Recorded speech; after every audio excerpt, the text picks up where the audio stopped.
안녕하십니까. 3.1절 문재인 퇴진을 위한 너와라 TV 24시간 특별 생방송 계속 진행하겠습니다.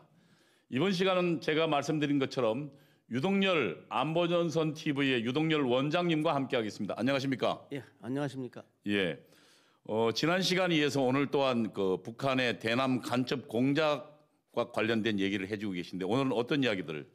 예, 오늘은 이제 우리 국내 그 종북 세력과 예. 북한의 그 대남 간첩 공작과는 어떠한 연관이 있냐? 예.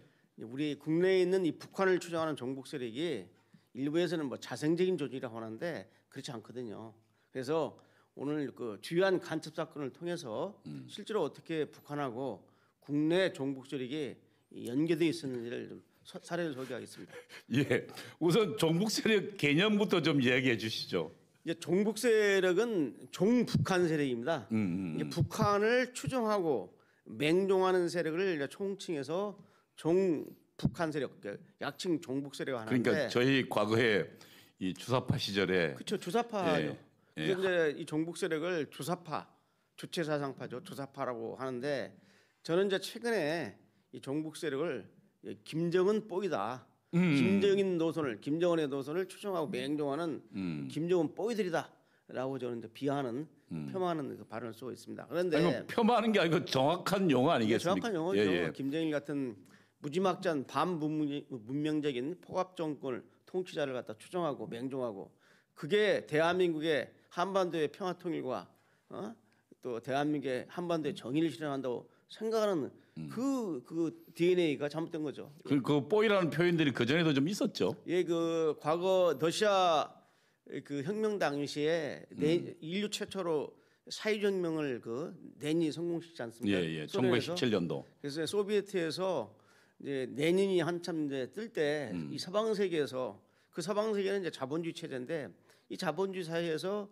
이 레닌을 추종하는 그룹들이 있어서 그들을 갖다가 지칭해서 레닌보이다 이렇게 비하했죠. 그러니까 당시 지식계를 보면 그러니까 지식분자들이 갖고 있는 그 가치들이 대부분 그 유토피아를 원하다 보니까 그러니까 러시아의 혁명에 대해서 열광했던 그런 사태가 당시 서방 세계에 벌어졌죠. 그렇습니다. 그러고 보면 유동열 원장님 참 우리 이승만 박사는 대단한 분이에요. 그러니까 혁명 일어나고 전 세계 지식계가 다 열광하고 있을 때 이승만 박사는 1921년도입니까? 태평양 지에 공사당 당부당이라는 논설을 써서 정면으로 비판하잖아요. 참. 그렇죠. 우리 이승만 대통령님의 그 해안을 알 수 있습니다. 그래서 오늘은 이제 종북 세력이기 때문에 이 종북 세력이 그 북한에서 차지한 위치가 뭔지를 정확히 좀 설명해드리겠습니다. 그거 좀 설명을 해주시죠. 그 도표를 좀 하나 그 그림을 하나 올려주실래요? 그 종북 세력의 그 이제 북한에서 아닙니다. 그 비대칭 전력 그거 말고 종북 세력 위상이요. 비대칭 전력 나오는 거 핵무기 요겁니다. 지금 일반적으로 우리가 그 북한이 보유하고 있는 비대칭 전력으로 이 비대칭 전력은 뭐냐면 북한은 가지고 있지만 우리 대한민국은 가지고 있지 않는 전력을 자 핵무기는 북한은 가지고 있지만 우리 대한민국 핵무기가 없죠. 이게 바로 비대칭 전력입니다. 그러니까 이제 북한 입장에서는 우리랑 지금 경제력 차이가 나니까 뭐 예를 들면 그냥 일반적 무기 체계로 경제에서 어렵다고 보고 우리가 갖고 있지 않는 것을 그들이 갖는 거죠. 그래서 그들이 이제 첫째 북한의 그 군사적인 비대칭 전력의 첫 번째가 핵무기죠. 두 번째가 이제 뭐냐면 장거리 그 탄도 미사일입니다. 장거리 미사일. 장거리 미사일 노동 1호부터 시작해서 북극성까지. 지금 뭐 거의 1만 킬로 가는 미사일을 갖고 있죠. 미 본토를 갖다가 이제 화성 25형이죠. 미 본토 15형. 미 본토를 공격할 수 있는 이제 미사일 체제까지 남았는데 그 다음에 세 번째는 사이버 해킹입니다. 우리 대한민국도 해킹할 수 있는 역량이 있지만 우리는 국제 협약을 준수해서 해킹은 않죠. 그런 불법적인 행동을 안 하는데. 범죄니까. 네, 북한은 사이버 해킹 전력 가지고 있다. 이런 것들이 또 화학무기. 북한이 한 2,500톤에서 5,000톤 정도의 화학무기를 가지고 있는데 이 화학무기를 우리는 가지고 있지 않기 때문에 그러니까 그 화학무기는 한번 우리가 우리 눈으로 확인하지 않았습니까? 지금 싱가포르 공항에서 그렇죠.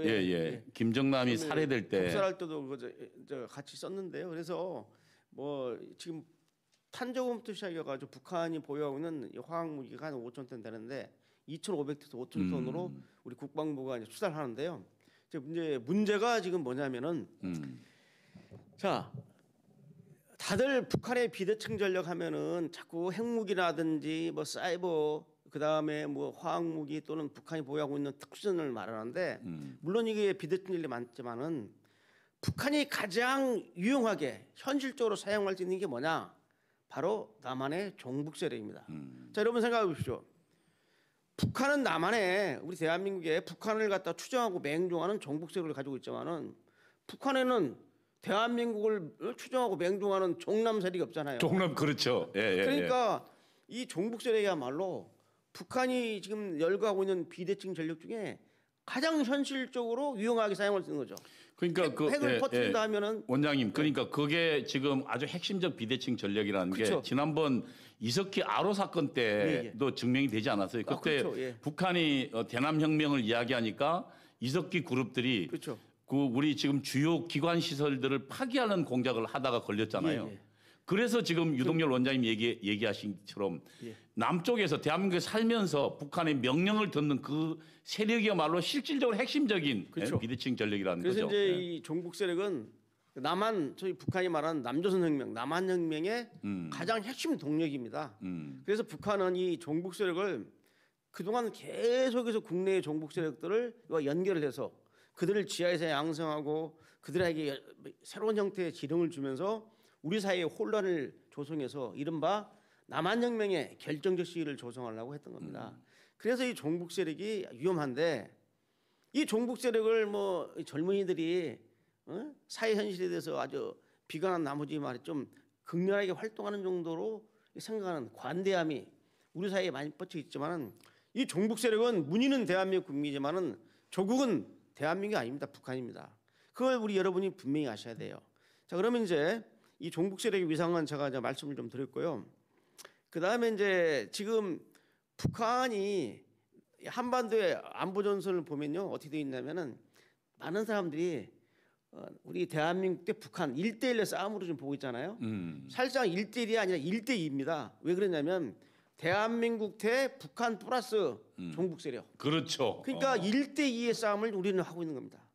근데 무서운 건 뭐냐면 북한은 우리가 그래도 경계를 하는데 눈에 보이니까. 근데 우리 대한민국 국민을 자칭하면서 우리 뒤통수에다가 총을 겨누고 있는 게 바로 이 종북 세력이거든요.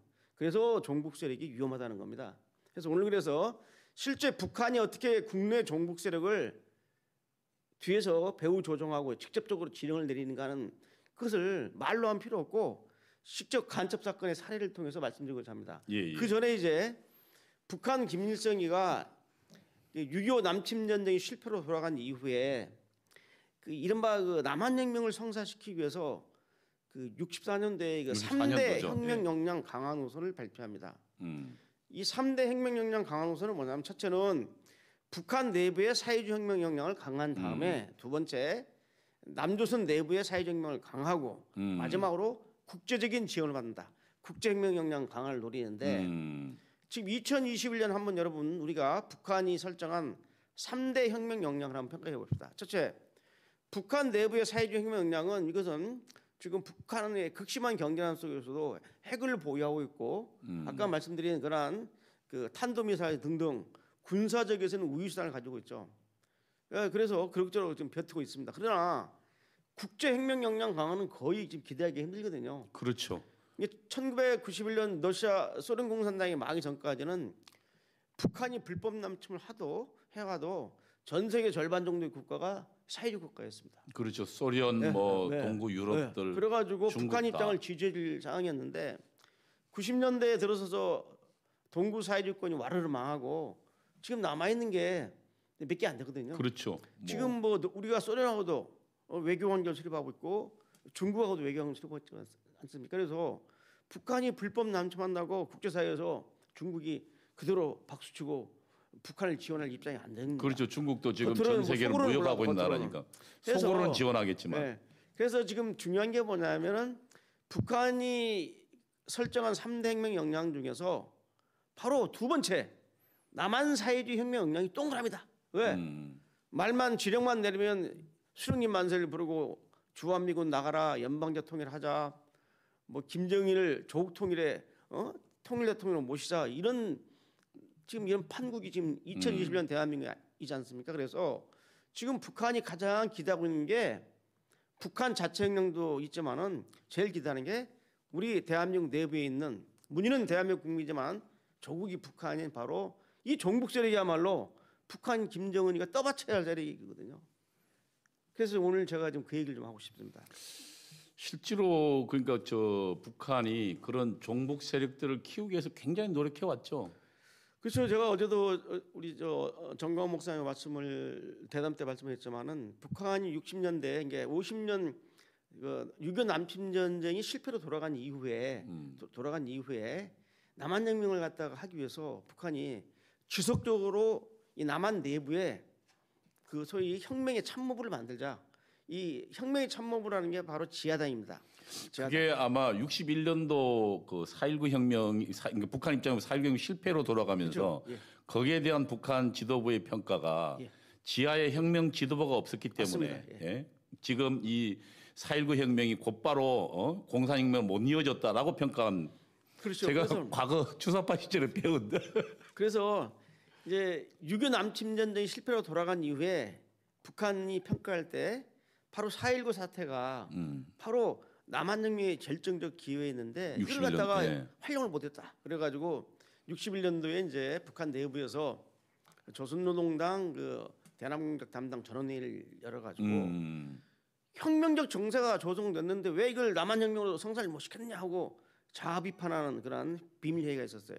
거기서 나온 결론이 뭐냐면 당시에 남한 내부에 혁명을 지도할 참모부인 사령탑인 지하당이 있었으면 이 지하 전위동당을 가지고 혁명적 봉기를 한번 성사를 시켰을 텐데 남한에 지하당이 없어서 혁명 성사 안 됐다. 그래서 당시 김일성이가 수상이었는데 김일성 수상이 그 대남공작 부장한테 담당 비서한테 빠른 시일 내에 남조선에 혁명적 전위동당을 구축하라. 지하동당을 구축하라는 거죠. 그래서 이제 나온 게 통일혁명당이 나온 겁니다. 그렇죠. 68년도에 발각됐지만 이미 그 전에 활동하고 그렇죠. 있었죠. 그래서 이 쉽게 말하면 60년부터 남한혁명을 위해서 북한은 혁명의 씨앗을 우리 대한민국에다 곳곳에 뿌려놨는데 그게 지금 발화해서 2000년도에 지금 완전히 활개를 치면서 여기까지 온 겁니다. 네, 그렇게 이제 말씀드리고요. 구체적인 사례를 하나 들어볼게요.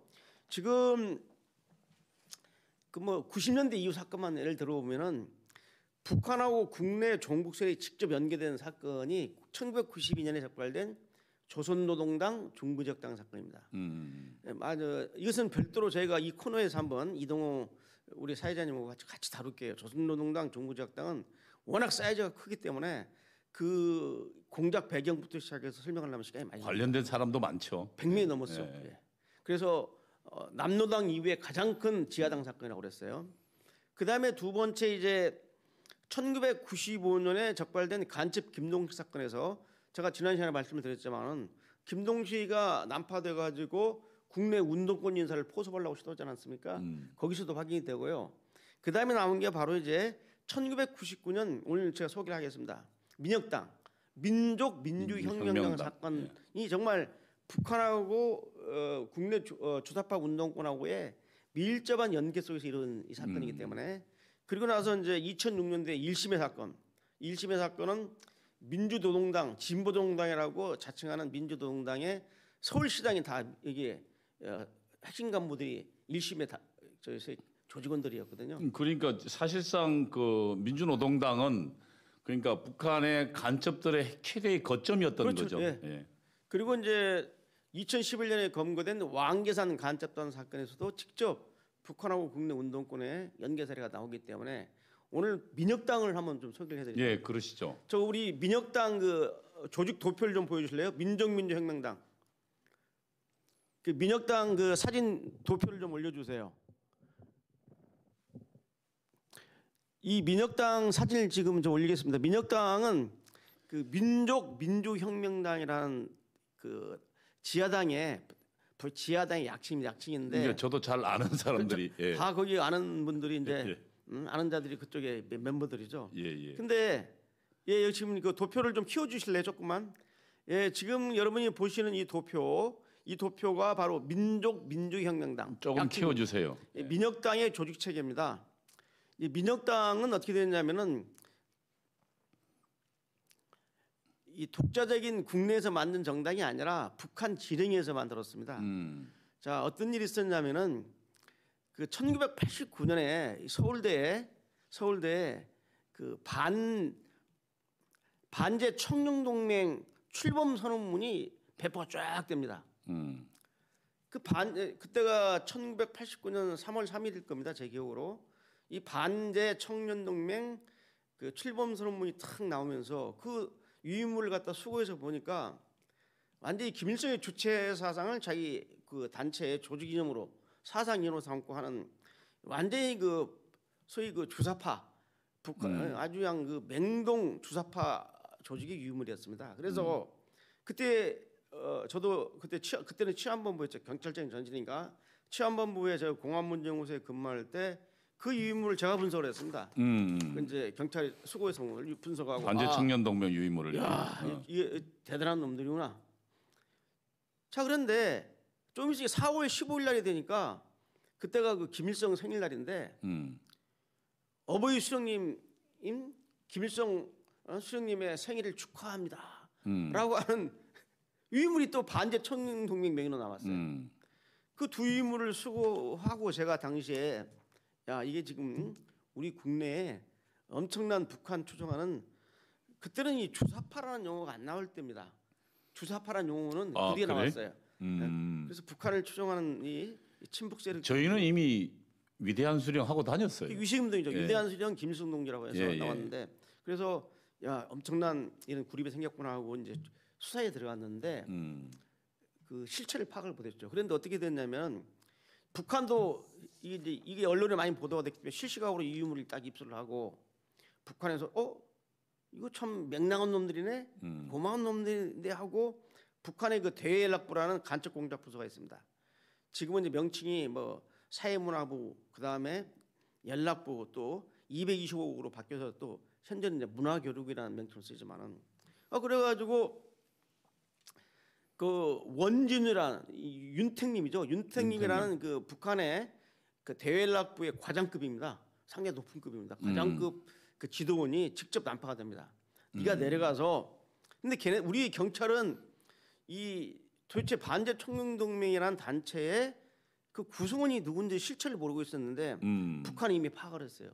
그래서 이 반제 청년동맹을 지금 움직이고 있는 게 바로 김영환이다. 서울대 출신의 김영환이라는 것을 알고 김영환이를 접선하기 위해서 윤택님이라는 거물급 간첩이 바로 난파가 됩니다. 난파가 돼가지고 김영환이를 접선을 했죠. 반제 청명 동맹이 김용환이가 갖고 있던 건가요? 그렇죠, 예, 김영환이죠. 그래, 왜냐하면 제가 들은 얘기로는 예.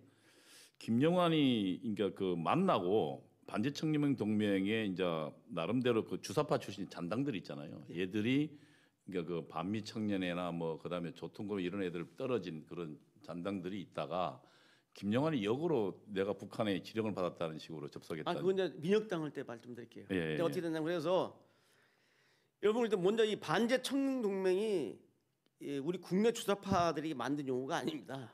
이게 뭐냐면 김일성이가 북한에서 김일성의 항일 투쟁 경력을 완전히 그렇죠. 날조했거든요. 그때 김일성이가 만들었다는 조직이에요. 그래서 그렇죠. 저도 1926년 타도 제국주의 동맹을 만들고 난 다음에 이걸 발전시킨 게 반제 청년 동맹이라는 그 지하 조직입니다. 이거 역사 조작이고 그런 단체는 있지도 않았는데 국내 주사파들은 북한 당국이 조작한 김일성의 항일 투쟁 경력을 그대로 신뢰하고 믿고 수용하고 있었기 때문에 나도 남한에서 이 김일성 장군님처럼 반대 청년동맹을 만들어서 활동하겠다. 정말 미치는 일이죠. 하여튼 그 지금 그래서 그 지금 김영환에게 윤택님이가 접근하는군요, 직접. 예?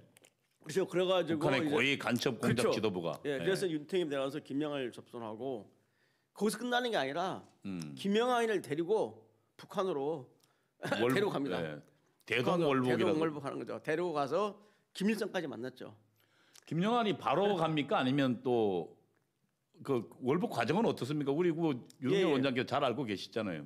그래서 이제 이제 김영환이를 가지고 가서 이 조국 통일 사업을 하기 위해서는 인천 아마 어디 앞바다에서 예, 그래서 김영환을 이제 실은 반잠수를 타고 예. 강화도 쪽을 통해서 이제 북한으로 넘어갔죠. 넘어가서 극진한 대접을 받았죠. 주사파의 남한 주사파의 대부가 왔다 그래가지고 그 이제 엄청난 대우를 받고 그러니까 주체 사상의 대중화를 이룬 사람이니까. 왜냐하면은 여러분 아시겠지만은 이 국내에다가 주체 사상을 북한식 공산혁명 사상인 주체 사상을 처음으로 소위 배포하고 이론적 근거를 가지고 배포한 사람이 바로 강철서신이라는 이 팜플렛을 통해 가지고 바로 이 김영환이를 배포했거든요. 저도 밑줄 쳐가면서 열심히 읽었습니다. 강철서신 많이 읽었죠. 예. 예. 그러면서 뭐 그래서 운동가의 품성론 이야기하면서 예, 뭐 아주 그냥 그때 했던 기억이 그래서 납니다. 이제 북한에서 그러한 김영환의 그러한 과거의 경력을 알고 그 이전에 또 김영환이가 1985년에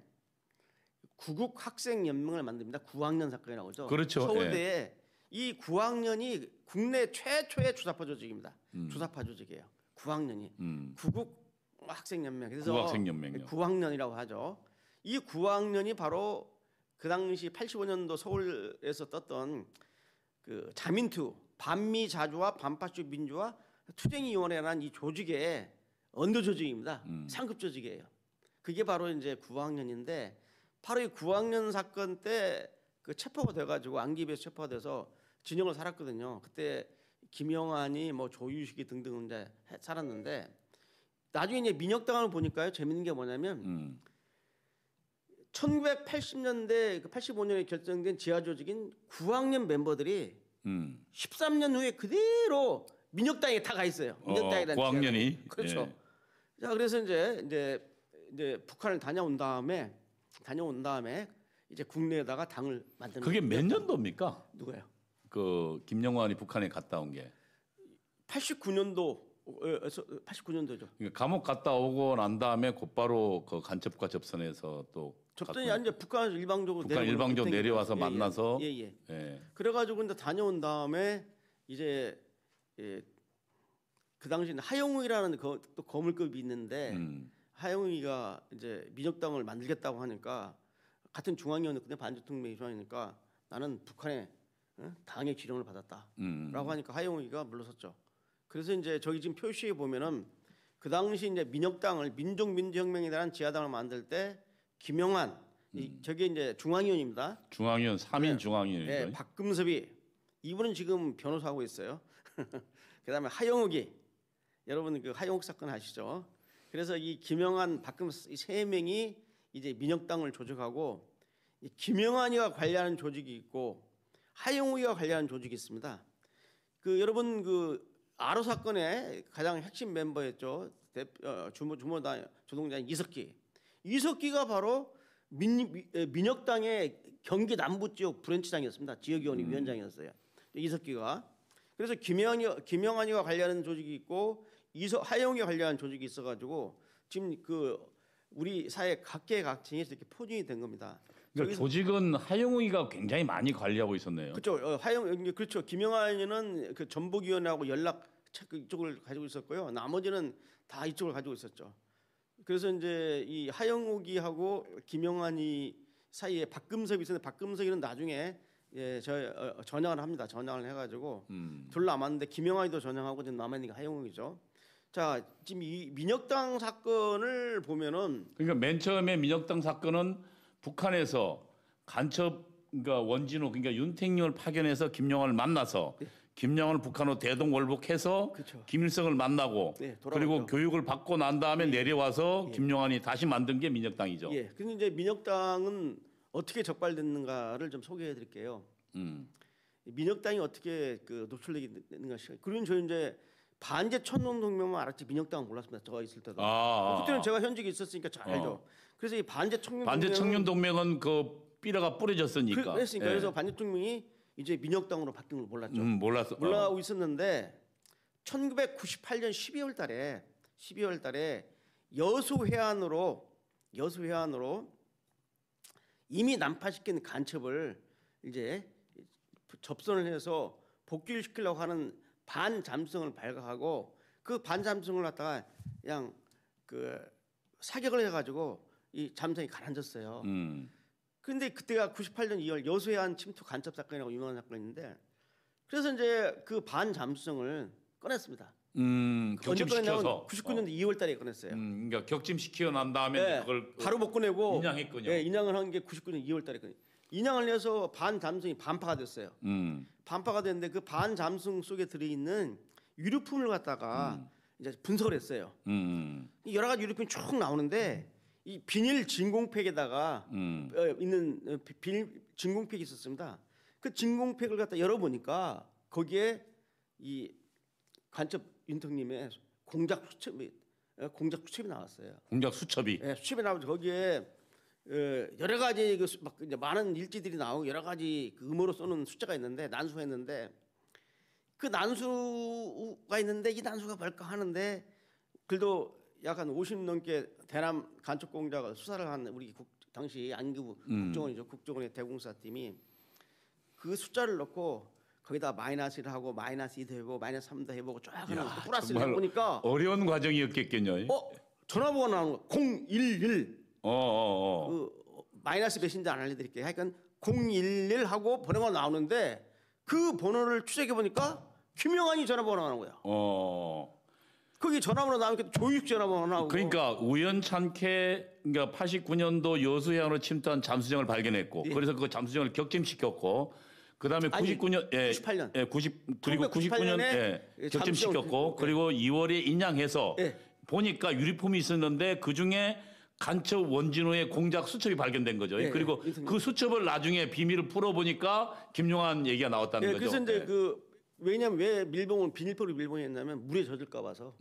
근데 이제 그걸 까가지고 수첩을 쭉 분석을 해보니까 난수가 막 여러 개 나왔어요. 그러면 간첩 그 윤택님이 그 잠수정에 타고 있었던 모양이네요?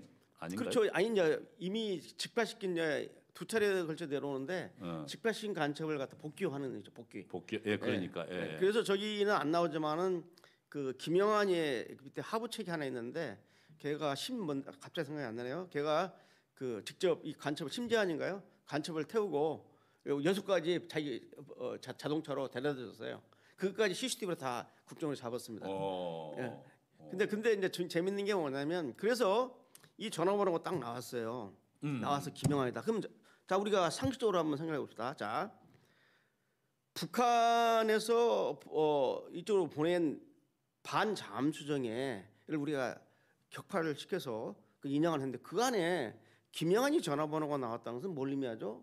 북한하고 연계가 딱 돼 있다는 것을 됐다는 걸 의미하죠. 그래서 이제 김영환을 본격적으로 수사를 한 겁니다. 근데 사실상은 이 김영환 씨가 들으면 조금 불편해할지 몰라도 지금 전혀 안 했기 때문에 저희가 90년대부터 계속 김영환이 저희 수사당국에서는 안보수사당국에서는 김영환이 그룹에 대한 계속 추적을 했습니다. 90년부터? 네. 그래서 제가 직접 김영환이 문건을 다 제가 분석을 했어요.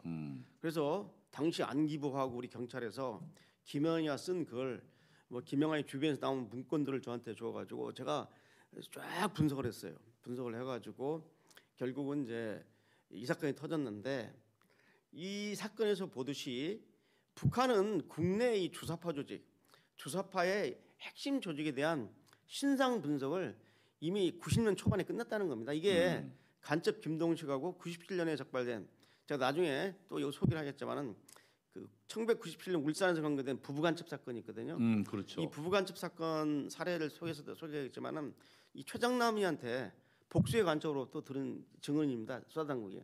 그래서 최정남? 북한에서는 90년 최정남 90년 초반에 그 북한에서는 국내 주사파 운동권에 신상무술 끝내가지고 예를 들면 김영환이 하면은 몇 년도에 태어났고 어디 중학교 고등학교 대학을 나오고 무슨 일을 했고 아버지가 뭐고 어머니가 뭐고 심지어는 어디 잡지에다 무슨 기고한 것까지가 쫙 나와 있는 신상 분석을 마쳤는데 그게 몇 명인 줄 아십니까? 몇 명이?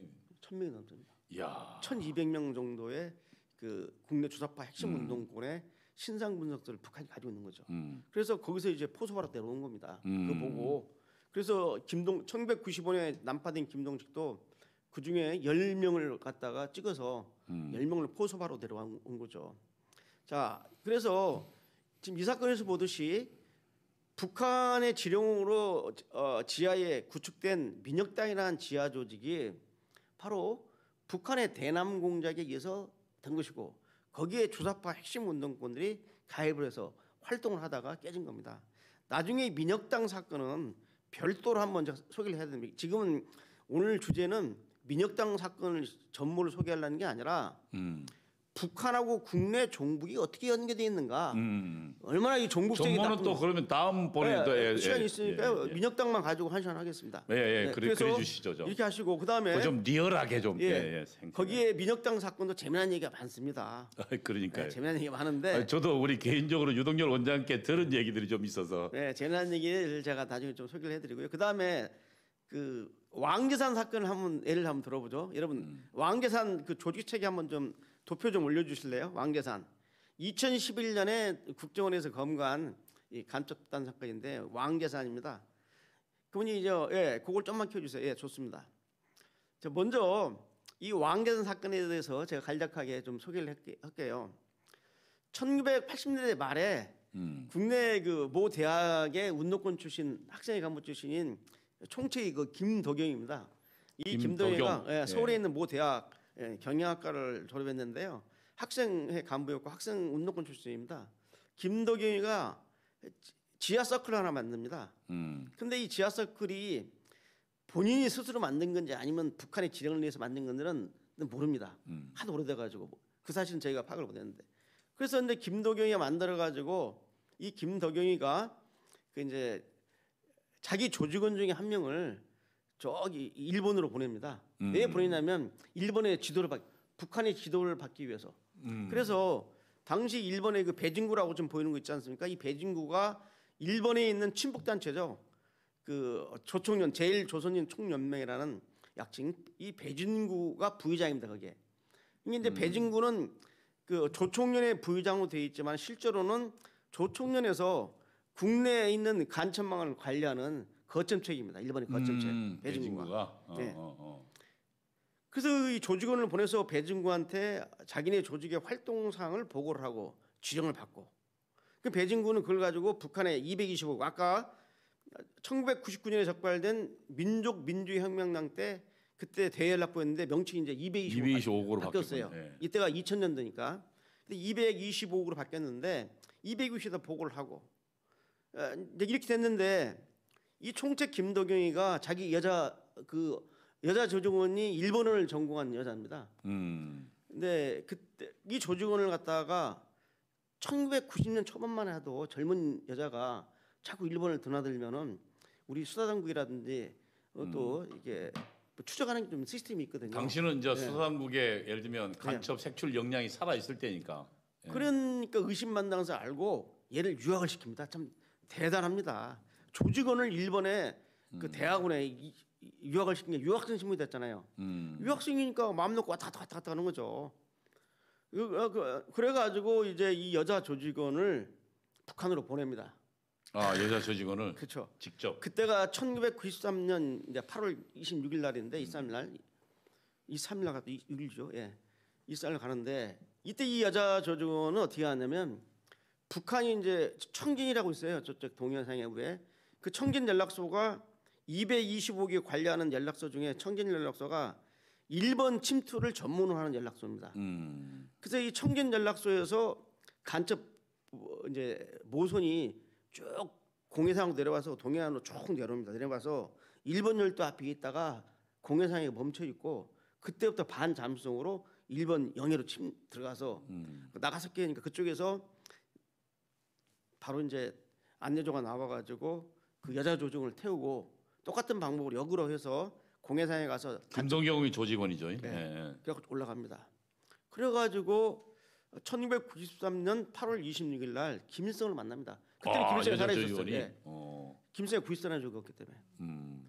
근데 이 여자 직원이 그랬다는 거예요. 깜짝 놀랐답니다. 갔더니 배진구가 김일성 옆에 딱 서 있다는 거예요. 배진구 자기 상무선 조총련 부의장이. 근데 배진구는 자기하고 같이 간첩선을 안 타고 갔거든요. 어떻게 하나 우리 수사단이 확인해 보니까 배진구는 정상적으로 도쿄에서 북경으로 중국 베이징으로 해서 거기서 고려항공 타고 들어간 겁니다. 합법적으로 들어가고. 조총련 신분으로. 그리고 이제 누구냐 우리 여자 조직원은 반잠수정 타고 모선 타고 청진 갔다 청진에서 평양 가서 만난 거죠. 그랬더니 김일성이가 그동안의 경력을 높이 취하하면서 빠른 시일 내에 남조선에 혁명적 지하지도부를 구축하라. 그 이제 지하당 구축하라. 지하당 구축 하면서 5개 교실을 내려줍니다. 이걸 갖다 이제 접견 교실이라고 해요. 접견. 직접 김일성을 만나고 싶어요. 영루트로 돌아와서 이 여자 조직원이 바로 이제 서울로 와서 김도경이한테 보고를 합니다. 그래가지고 김도경이가 천신만고 때 만든 게 바로 그 왕제사라는 간첩단입니다. 그럼 이 왕제사는 뭐냐면 간단히 말씀드리면 왕제사는 북한에 있는 함경북도 온성에 있는 산 이름이에요. 그렇죠. 왕제산이. 이 간첩 조직 명칭도 그냥 정하는 게 아니라 다 역사적 유래가 있습니다. 아까 반대청년동맹도 김일성이 항일 무장투쟁에서 따온 조직 명이고 이 왕제산은 단순한 마운틴 산이 아니라 왕제산 회의라는 게 있습니다. 북한이 역사 조작을 했는데 뭐냐면 김일성이 항일 무장투쟁사를 완전 역사 조작하면서 김일성이가 만주에서 항일 운동을 하다가 그 왕제산에서 회의를 소집해가지고 이제부터는 이제 만주에서 하지 말고 국내에 침공해서 이제 항일 투쟁을 해야 된다라고 결정한 회의가 왕제산 회의라는 건데 거짓말입니다. 이거 완전히. 저도 그거 본 것 같아요. 네. 그래서 왕제산 회의란 거기서 따서 나도 남조선에서 수님처럼 남한형을 해야겠다 해서 아마 정한 것 같았습니다. 그래서 이제 김동영이가 왕제산을 했는데 이 왕제산은 어떻게 되냐면 진보정당이라고 일컫는 민주노동당에 인천시당이 다 왕제산에 본거지입니다. 그래서 이 김동영이가 민주노동당 인천시당을 장악해 가지고 거기서 활동을 했죠. 그래서 이 김도경이가 북한에 보고한 내용을 보게 되면요, 지자체 선거 때 자기 조직원 2명이 민선구청장, 제가 어디인지 안전 밝게 민선구청장에 당선시켰다. 그리고 지방의원을 구청장으로, 그다음에 지방의원 몇 명을 했다. 북한에 보고한 왕제산 조직원만 100명이 넘습니다. 엄청난 것도 200명이 넘어요. 200명 정도. 그 북한에 보고한 보고문을 저희가 저거 나중에 풀었는데, 그래서 자 이제 이 사건에서 이 왕제산 사건은 이미 제가 운영하고 있는 유동열의 안보전선 이 간첩 이야기에 보면 왕제산 사건을 제가 2차례 걸쳐서 시작부터 끝까지를 자세히 소개하고 있습니다. 그래서 왕제산 간첩 사건에 대해서는 좀 그걸 참고해 주시고요. 오늘은 이 시간은 지금 뭐냐면은 지금 북한하고 국내 종북의 연계 어떻게 연계했는가라는 것을 지금 총책이 지금 관심을 가져야 됩니다. 제가 이 사건이 이제 언론에 일부 조금 보도가 됐을 때 간첩단 사건이 터졌다고 했을 때 제가 직접 이제 담당 국정원 담당 그쪽하고 연락을 했어요. 제가 자문을 하고 있기 때문에 총책이 누구냐고 했더니 나중에 저한테 알려주더라고요. 김도경이다. 어디 출신. 제가 국내 주사파 운동권의 핵심 인력들은 그 제 머릿속에 이름들이 쫙 있는데 김도경이는 제가 안 들어본 사람이에요. 몰랐죠. 그래서 제가 이제 서류를 꺼내서 쭉 제가 이제 갖고 있던 리스트를 보니까 있어요. 제가 예를 들어서 국내 주사파 운동권을 A, B, C, D, E 5등급으로 제가 분류한 적이 있습니다. 그 활약도라든지 역할에 따라서 바로 아까 김영환이나 이런 애들은 다 A급이죠. A급, 당연히 북한이 포섭으로 내려오죠. 그런데 이 김동혁이는 C급입니다. C급. 지금 김도경 씨가 들으면 김납죠 몰라도 C급 정도의 운동권의 유상이 C급 정도에 해당되는 사람이었어요. 그런데 C급 정도에 해당되는 사람도 포섭을 해가지고 김덕인을 포섭해서 200여 명의 알을 깠단 말이야. 자 그러면 A급, B급에 해당되는 사람들은 북한이 다 그냥 속된 말로 좀 찝쩍거렸다. 이게 다 포섭에 시도를 했다는 겁니다. 자 그러면 아까 말씀드렸죠. 1200여 명의 주사파 운동권의 신상 문서를 북한이 맞추고 북한의 대남 공작 부서가 지금 가지고 있는데 자 A급 김영환이라든지 황인호 뭐 다 포섭됐잖아요. 자 그런데 조동당 종북역당 그런데 C급을 했다고 하면 이렇게 합시다. C급을 했다고 한다면 어떤 의미를 지니고 있냐면은 포섭 성공률을 우리가 10%로 잡읍시다. 10%. 그러니까 10명을 가서 포섭을 했는데 겨우 1명 포섭했다. 포섭이 다 되는 게 아니거든요. 아까 그렇죠. 같이 김동식이가 10명을 포섭하려고 7명 만났는데 한 명도 직접 포섭이 안 됐잖아요. 다들 경계하면서 빠져가지고. 왜냐하면 경계가 있으니까. 예. 그러면 10%면 1200명이면 120개 망이 있겠죠. 포수 변경했다면 그러면 그렇지. 또 120개 망이라고 하면 야 너무 많다고 하면 제가 또 50% 깎아드릴게요.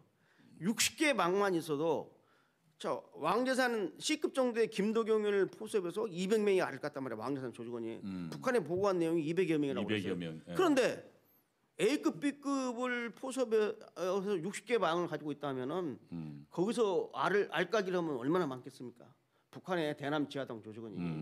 그러니까 이 사건은 그 내가 김도경이가 그렇게 주사파 운동권의 핵심이 아닌데도 불구하고 북한이 포섭을 할 정도니까 A급, B급에 해당되는 사람들은 다 북한이 포섭 시도를 했을 것이다. 그 성공률을 10% 잡으면 120개 망이 간첩망이 있는 것이고 성공률 5% 잡으면 60개 조직이 있으면 지금 우리 사회에 제2, 제3의 왕재산이 엄청나게 많다. 그러니까 직접 이런 사건을 보면은 북한하고 국내 운동권의 연계 사건이 딱 밝혀져요. 저기에는 말이죠.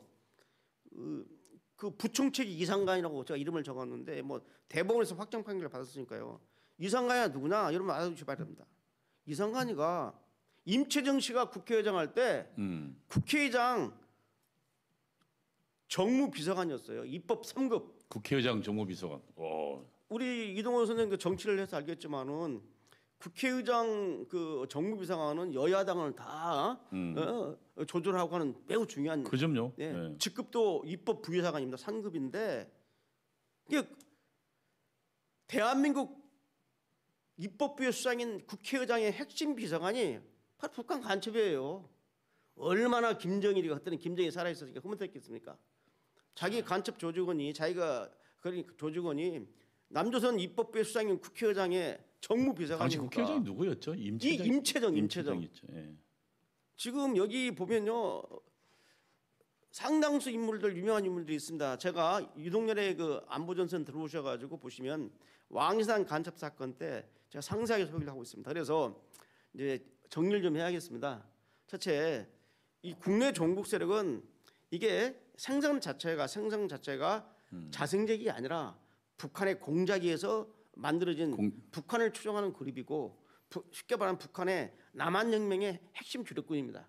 자생적 아니다는 게. 아니죠. 예. 그 일부 국내 좌익운동권을 잘 모르는 사람들이 전문가 양사하면서 이게 유튜브라든지 종편에 나와서 뭐 자생적이라고 하는데 전혀 아닙니다. 그 옆에 가지도 않는 사람이에요. 예, 그 문제는 뭐 우리 대한민국에서 유동열 원장만큼 정확히 알고 있는 사람은 없잖아요. 그래서 일단 국내 종북 세력은 북한의 공작에 의해서 치러진 남한 내부의 바로 북한 혁명의 주력군이다라고 생각하시고요. 그다음 두 번째는 뭐냐면 그 북한이 그 말로 강조하는 비대칭 전력 중에 핵무기보다도 화학무기보다도 북한의 특성보다도 사이버보다 더 현실적으로 북한이 이용하기가 편하다 이게야.